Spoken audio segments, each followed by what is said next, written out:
Indonesia பகுதியை ஆண்ட ஸ்ரீவிஜய மன்னர் சூளாமணிவர்மன் சோழ நாட்டுல ஒரு புத்த விகாரம் கட்டணும்னு ஆசைப்படுறாரு. அதுக்கு சில தூதுவர்களை சோழ நாட்டுக்கு அனுப்பி ராஜராஜ சோழன் கிட்ட ஆதரவு கேட்க அனுப்புறாரு. இதுக்கு ராஜராஜ சோழன் ஒத்துக்கிட்டு இந்த புத்த விகாரத்துக்காக ஆனைமங்கலம்ங்கிற ஊரை தானமா கொடுக்கறாரு. இந்த நிலதானத்தை நடைமுறைப்படுத்த ராஜராஜ சோழன் ஒரு சாசன ஓலை அனுப்புறாரு. மன்னரோட உத்தரவை ஊர்ல இருக்கிற அதிகாரிகள் எல்லாரும் சேர்ந்து செயல்படுத்துறாங்க. கடைசியில இந்த புத்த விகாரம் நாகப்பட்டினத்துல ரொம்ப பெருசா கட்டப்படுது. அதுக்கப்புறம் ராஜராஜ சோழன் இறந்துடுறாரு. ஆனா அவர் கொடுத்த தானத்துக்கு ஆதாரமா ஓலை மட்டுமே இருக்கு. அதுக்கப்புறம் ஆட்சிக்கு வந்த ராஜேந்திர சோழன் ஓலையில இருந்த எல்லாத்தையும் ஒரு பெரிய செப்பேடுல போட்டு கொடுக்கிறாரு. இதுதான் ஆனைமங்கலம் செப்பேடு. இந்த 1000 வருஷ பழமையான பொக்கிஷத்தை நேர்ல பார்க்க தான் நான் நெதர்லாண்ட்ஸ்க்கு வந்திருக்கேன். பல மாதம் கஷ்டப்பட்டு இந்த அப்பாயின்மெண்ட் கிடைச்சிருக்கு. என்னோட அப்பாயின்மெண்ட்டுக்காக காத்துட்டு இருந்த நேரத்துல லைப்ரரியில உள்ள புக்ஸை பார்த்துட்டு இருந்தேன்.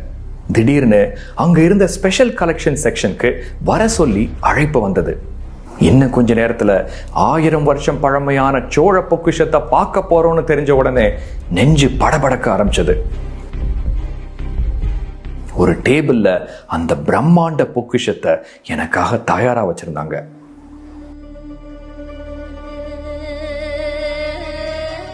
ஆயிரம் வருஷம் பழமையான சோழ பொக்கிஷம்.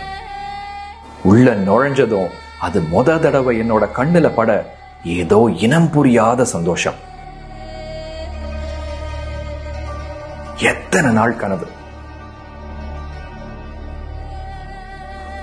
என் கண்ணுல நீர் வழிய கொஞ்ச நேரம் கண் இமைக்காம அதையே பார்த்துட்டு இருந்தேன். அதுக்கப்புறம் ஒவ்வொரு ஏடா வாசிக்க ஆரம்பிச்சேன். இந்த செப்பேடுல மொத்தம் 21 ஏடுகள் இருக்கு. மொத 5 ஏடுகள் சமஸ்கிருதத்திலையும் மீதி 16 ஏடுகள் தமிழ்லையும் இருக்கு. 14 இன்ச் நீளமும் 5 இன்ச் அகலத்தோட கிட்டத்தட்ட 30 கிலோ எடை கொண்டது.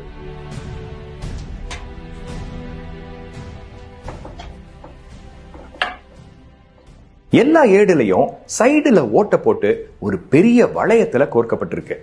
இந்த வளையத்துக்கு மேலதான் லட்சினைன்னு சொல்லப்படுற சோழ அரச முத்திரை இருக்கு. சாதாரண சீல் இல்ல, பிரம்மாண்டமா புடைப்பா செதுக்கப்பட்டிருக்கு. இத பார்த்த உடனே புலி கண்ணுல பட்டிருக்கோம்.